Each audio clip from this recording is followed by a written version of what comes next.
তাহলে আমরা আজ দেখে নেব অসম্পূর্ণ প্রকটতা কাকে বলে। এর আগের ভিডিওগুলোতে আমরা দেখে নিয়েছি যে এক সংকর জনন পরীক্ষা, একটা হচ্ছে মটর গাছের জন্য আর একটা হচ্ছে গিনিপিগের জন্য।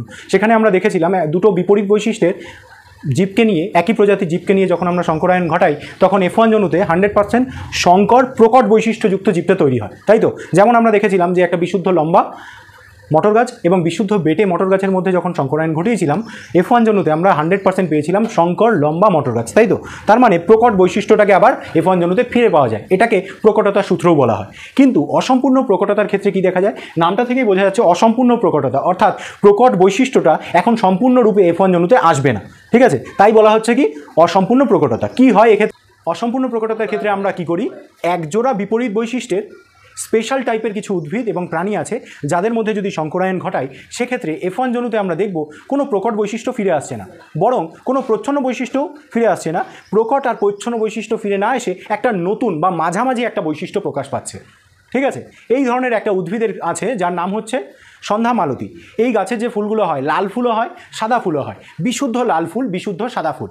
দেখা যাচ্ছে এই দুটো ফুলওয়ালার যে গাছ তার মধ্যে যদি আমরা ইতর পরাগযোগ ঘটাই তাহলে এক্ষেত্রে F1 জনুতে যে আমরা ফুলগুলো পাবো সব ফুলগুলোই না হচ্ছে লাল না হচ্ছে সাদা, বরং হয়ে যাচ্ছে গোলাপি বর্ণের, ঠিক আছে? তাহলে দেখে নেওয়া যায় ক্রসটা পুরো সিমিলার। এক সংকর জননের এর আগে মটর গাছ যেমন করলাম, তারপরে গিনিপিগ যেমন করলাম, পুরো সেম হচ্ছে ক্রসটা। তাহলে বিশুদ্ধ লাল ফুল, লাল মানে রেড, তাহলে আমরা কি ইউজ করব? ক্যাপিটাল আর অ্যালিলটা। আর বিশুদ্ধ সাদার জন্য তাহলে কি ইউজ করব? স্মল আর। ক্রস করছি তাহলে ক্রস চিহ্ন দিতে হবে, এটা হচ্ছে পি জনু। তারপরে এখানে কি লিখতে হবে? এটা যেহেতু একটা উদ্ভিদ তাহলে এখানে লিখতে হবে ইতর পরাগযোগ, ক্রসের নিচে কি লিখতে হবে? ইতর পরাগযোগ, ঠিক আছে? তারপরে এখান থেকে গ্যামেট তৈরি হলো, কিভাবে তৈরি হয় সব আগের ভিডিওতে ডিসকাস করা আছে।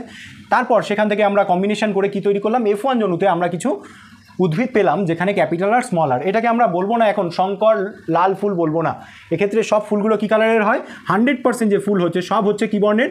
গোলাপি বর্ণের, বোঝা গেছে? 100% ফুল হচ্ছে কি বর্ণের? গোলাপি বর্ণের। এটাকেই বলা হচ্ছে কি অসম্পূর্ণ প্রকটতা। আবার সেই একইভাবে যে আমরা কি করেছিলাম F1 জনু থেকে দুটো উদ্ভিদকে তুলবো, তুলে আবার তাদের মধ্যে ক্রস করাবো, এই ক্রসের নিচে তখন কি লিখতে হয়? স্বপরাগযোগ, তাই তো? স্বপরাগযোগ লিখবো। এখান থেকে আবার গ্যামেট তৈরি হবে, সেই গ্যামেটগুলোর সাহায্যে আমরা আবার কি করব?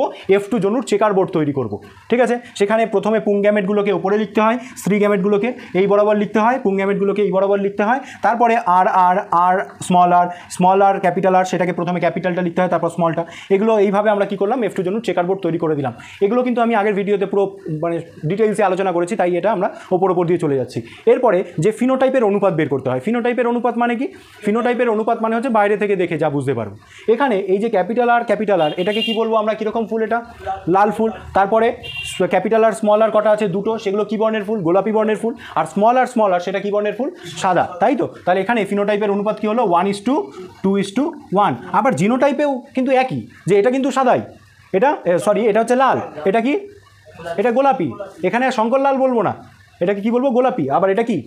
এটা হচ্ছে সাদা। তাহলে এক্ষেত্রেও কি হলো? 1:2:1। বোঝা গেছে দুটোর মধ্যে ডিফারেন্স কোথায়? যখন জিনোটাইপের অনুপাত লিখবি, এই ওয়ানটা কি রিপ্রেজেন্ট করছে? ওয়ানটা আমি বলেছিলাম জিনোটাইপ বলার সময় বিশুদ্ধ শঙ্কর কথাগুলো ইউজ করতে হয়, কিন্তু এখানে তো শঙ্করের কোনো ব্যাপার নেই, এখানে আছে শঙ্করের জায়গায় গোলাপি। তাহলে এই ওয়ানটা বোঝাচ্ছে বিশুদ্ধ লাল ফুলকে, এই টুটা বোঝাচ্ছে গোলাপিকে, আর লাস্টের ওয়ানটা কি বোঝাচ্ছে? বিশুদ্ধ সাদা ফুলকে। কিন্তু ফিনোটাইপের বেলায় এই ওয়ানটাকে আর বিশুদ্ধ লাল ফুল বলবো না, খালি বলবো লাল ফুল। আবার এই লাস্টের ওয়ানটাকে আমরা বিশুদ্ধ সাদা ফুল না বলে খালি বলবো সাদা ফুল, আর মাঝেরটা তো গোলাপি। বোঝাই যাচ্ছে, বোঝা গেল সন্ধ্যা মালতীর ব্যাপারটা।